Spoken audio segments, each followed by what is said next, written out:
Halo teman-teman, nama saya Gabriel. Saya dari Algoritma Academy Student Batch Jupiter.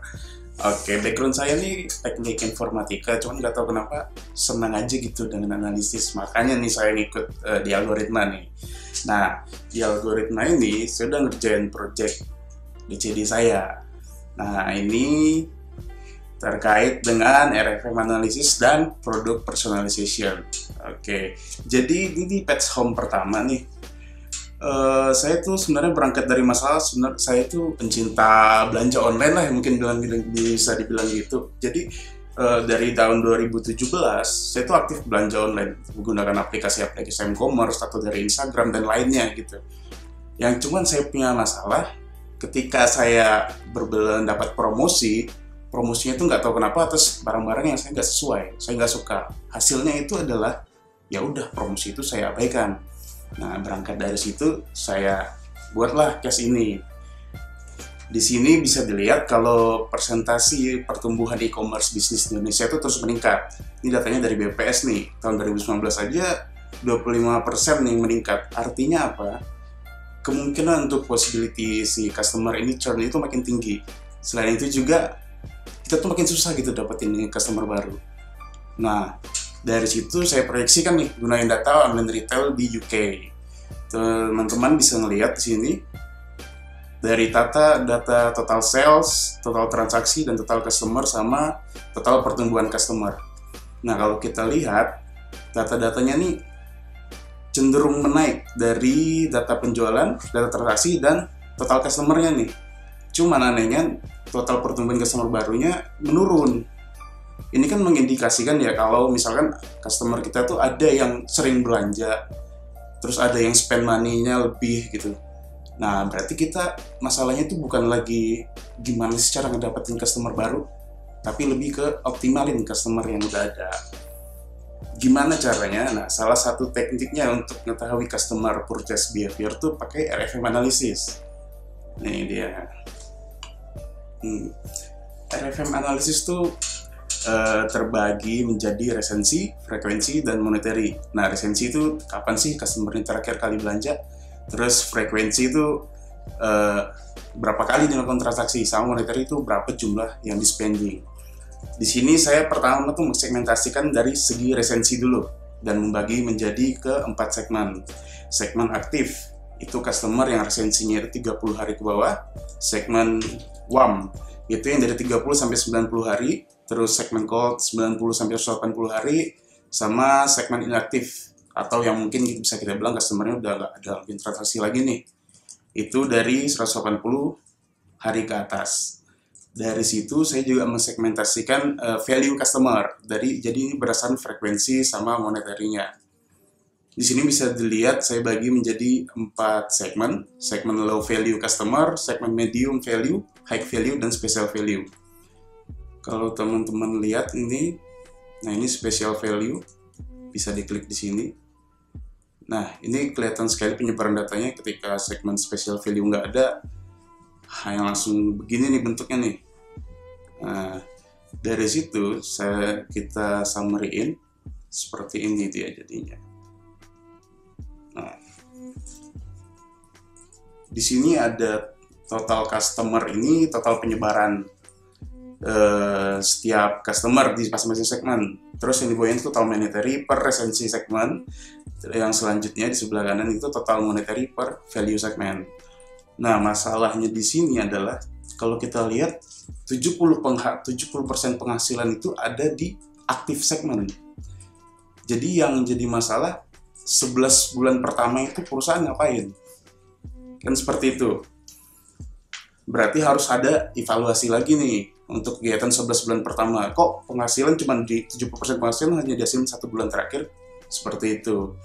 Dan selanjutnya di sini ada customer yang special value. Tadi kita lihat di sini special value itu hanya 5%, tapi dia menghasilkan 49% income.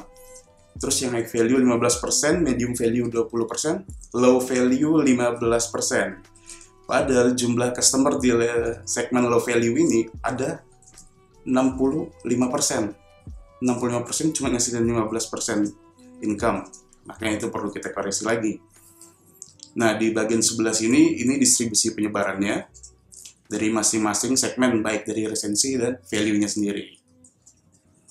Dari hasil analisa di atas, di sini saya juga udah ngasih suggestion-nya. Untuk segmen customer yang masuk ke active segment, kita fokus untuk cross-selling atau upselling. Yang di warm segment fokus untuk retention strategi. Jadi dia harus repeat order bagaimana. Dan cold segment dan inactive segment, ini customer yang sudah churn sama yang berpotensi untuk churn. Jadi fokus kita adalah untuk reactivation strategi. Jadi kita mengaktifkan dia supaya dia ngelakuin transaksi lagi nih, gitu. Dan berdasarkan nilai moneterinya tadi, nah 35% dari customer kita, yaitu dari segmen spesial, high, medium, itu menghasilkan 85% penjualan. Nah, jadi kita harus fokus budget marketing kita, resource marketing kita, ya ke customer segmen ini. Jangan sampai mereka tuh hilang. Tapi, yang 65% customer yang di low customer tadi, itu kan hanya ngasilin 50% penjualan. Kita nggak boleh ngabain mereka juga, apalagi misalkan ini baru ngasilin dikit, tapi dia di segmen aktif kan bisa jadi dia tuh customer baru, dan kita belum tahu jelas nih potensinya gimana. Nah, yang ketiga, ini sering banget dilakuin, jadi kita bisa buat customer loyalty program, kayak misalkan setiap kali dia nge-purchase $3, ya udah kita kasih 1 poin, dan itu nantinya bakal bisa dikasih cashback, diskon, dan lainnya. Nah, dari data tadi, jika teman-teman langsung pengen tahu customer yang mana, bisa langsung tarik aja datanya. Dan dari sini, di sini udah disediain, ini resensi segment, terus ini customer value segment. Misalkan tadi, customer yang inaktif, tapi dia ini special customer nih, frekuensinya tinggi, moneternya tinggi gitu. Tapi dia udah nggak ada, pasti kita pengen nge-reach dia lagi dong, bikin approach. Ya udah, teman-teman tinggal nih, ya kan. Terus di bagian sini pilih special value. Oke, kalau kita lihat di sini cuman ada 5 customer. Nah, ini juga nampilin nih habitnya tuh. Customer ini nih transaksi tuh buat tanggal 1 sama tanggal 2 tiap bulannya. Terus dia itu dalam harian seringnya belanja hari Kamis. Dan jam belanjanya dari jam 8 pagi sampai jam 3 sore. Nah, berarti kalau kita pengen nge-reach dia, misalkan contohnya kita pengen ngasih promo, ya harusnya mendekati bulan ini, tanggal ini, dan hari ini. Dan jam ini juga. Berarti kan kemungkinan untuk dia bisa, oh, aku dapat promo nih. Oke, keren nih, asik. Jadi kemungkinannya bisa lebih besar. Cuman masalahnya kalau teman-teman ngasih promo, kan belum tentu nih produk yang kalian kasih promo itu produk yang dia mau. Belum tentu dong. Kalau misalkan produknya dia nggak mau, ya udah dia nggak suka, diadain juga. Nah, di situ saya juga ngasih solusi nih. Gimana kalau misalkan produk yang kalian promoin terus kalian rekomendasiin itu sifatnya personal. Jadi sebenarnya bisa berdasar tren. Tapi bayangin kalau misalkan produk ini dia udah beli gitu. Apakah dia mau beli lagi? Belum tentu kan. Jadi di sini saya membuat produk personalization. Nah, contohnya tadi customer yang inaktif. Dan dia special value. Bayar tab sini, pilih nih customer yang mana. Contohnya customer yang ini nih. Oke. Customer ini customer inaktif. Dan terakhir aktif itu 203 hari lalu, hanya bikin 1 order tapi moneterinya gede. Nah, di sini produk-produk yang dia beli. Ini tab purchase history. Nah, dari sini saya udah ngebuat model nih yang sistem menggunakan item based collaborative filtering dengan nilai rekomendasi rate-nya itu minimal tuh 0,5. Nah, dari sini udah dibuat nih hasil rekomendasinya muncul. Contohnya dia sebelumnya belinya ini oke, data-datanya ini Guardian. Dan di sini adalah hasil rekomendasinya. Rekom rate di sini menunjukkan kalau semakin besar rate rekomendasinya berarti semakin baik nih ini direkomendasikan ke customer. Jadi kemungkinan dia ngebeli produk itu jadi mungkin lebih tinggi. Nah, inilah kenapa tadi awal saya bilang mengoptimalisasikan value customer selain kita mengasih promo itu harus tepat ke customer yang mana, jumlahnya harus besar kemana, waktunya harus tepat, dan produknya harus tepat juga. Maka dari itu, kita harus kombinasikan RFM analysis dan product personalization ini.